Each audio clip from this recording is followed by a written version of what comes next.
Karong Domingo atong nadunggan sa Ebanghelyo kundiin si Kristo mubalik ngadto sa iyang lungsod sa Nazareth. Tinuod kung kita nagdako sa isa ka lugar, ang mga tawo gyud nakaila kanimo. Ila ka ganing usahay katong mga buli nimo, ila kang sungog-sungugon ug ila kaninang palaguton. Atong nadunggan na si Kristo wala gyud tuohi sa iyang mga kababayan. Siya kuno usa ka anak ni Maria, anak siya sa panday, ug mora na dili kayo tantong lawom ilang wala sila nasayod sa pambuhat. Siguro nakadungog sila na kining tawhana daghang gipaayo. Tinuod nag-ayo gyapon si Kristo sa iyang lungsod apan dili pod daghan ang iyang giayo o naayo kay ang mga kadaghanan ngadto kulang man ang ilang pagtuo. Yun gani na kung ikaw may pagtuo, ikaw musangpit kang Kristo unsay imong kinahanglan, iyagud kitang tabangan. Ay suon aduna toy usa ka baye nga mapdos 7 ka bulan. Sa siya ni biyahe ngadto sa Samar, apan sa iyang pagbalik wala na may laing sakayan kundi usa ra gud kagamay nga ferry boat. Tungod ni atong higayon, so kay bawod man kay tong panahona, pag-abot niya sa usa ka lugar kung asa sa padulong, naahat yun ang iyang pagpanganak. 7 ka bulan. So tinuod, kung 7 ka bulan ng usa ka bata, dili pa kini fully developed, di ba? Kailangan pa siyang kung saan gitawag nila, kanang nasa hospital, na glass, ibutang sa incubator. Kung 7 ka bulan, supuyo sa incubator o 2 ka buwan para masakto siyam ka bulan. O katong mat-ana ni dako siya, nagyatiman sa iyahang paryente sa iyang inahan.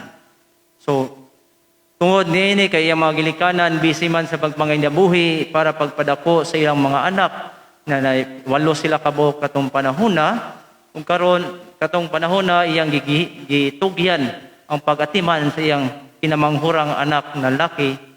Kung 8 pa lang sila, ngadto sa iyang paryente.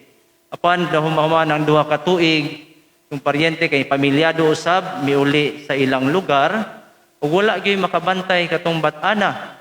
So katong bataa, gipadala pod siyang gilikanan sa ilang paryente o gipadako ngadto sa bukid. So didto siya nagdako, naanad sa kalisod sa kinabuhi, maningkamot, mangguna sa humayan para makapalit og iyang tsinelas. Inga na ang iyang panginabuhi. Apan kung katong niabot na siya, hapit na mag 6 years old, gibalik siya sa iyang gilikanan, pero wa siya nasayod nga iya daytong gilikanan tinuod. Pagtuo niya katong niatiman niya og mga 5 ka tuig o hapit 6 ka tuig, mao to yang tinuoray nga gilikanan.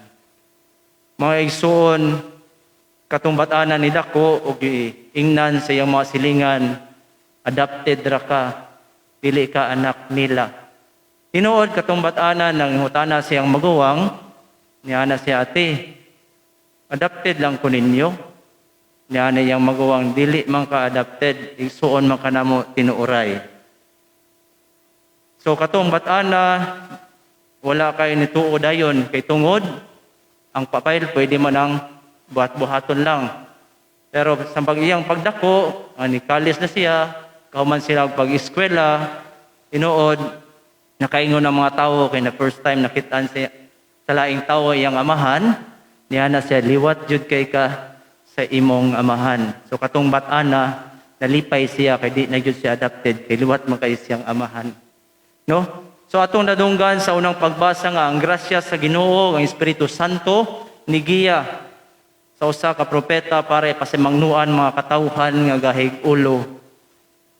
Ug ingon gani sa sulat ni San Pablo ngadto sa taga Corinto, aduna joy grasya nga gihatag ang Ginoo. So katong bat-ana gigahasahan siya grasya sa Ginoo. Katong Pitsa 29 sa Hunyo, gigrasyahan siya sa usa ka pagkapari. Dako jud kay akong pasalamat sa Ginoo nga wa damha ang usa ka premature nga baby nahimo ng pari karon.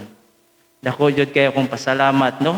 Ingon sila, nalingaw ko sa akong maguwang, kinangutana siya bago ko giordinahan. Sigurado na ka?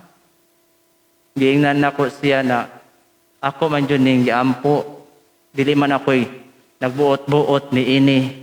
Ako lamang gitawag ang ako lang gitubag ang tawag sa Ginoo. O tinuod dili lalim ang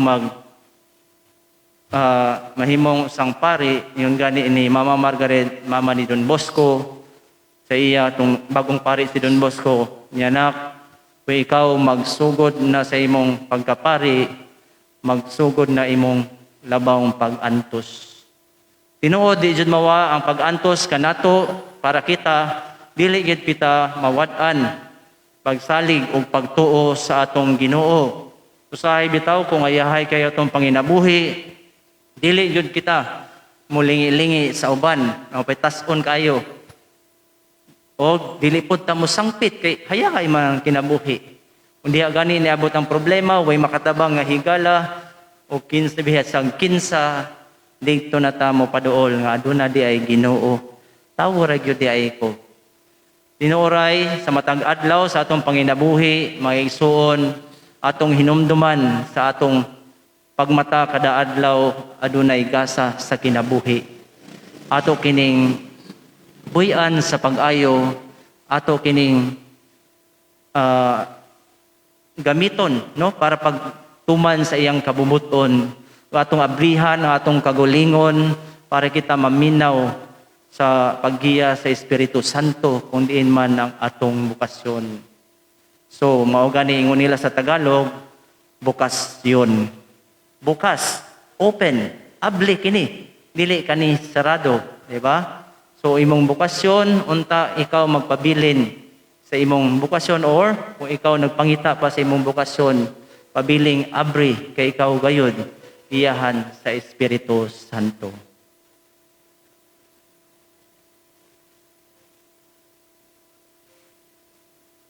Palihog manindog.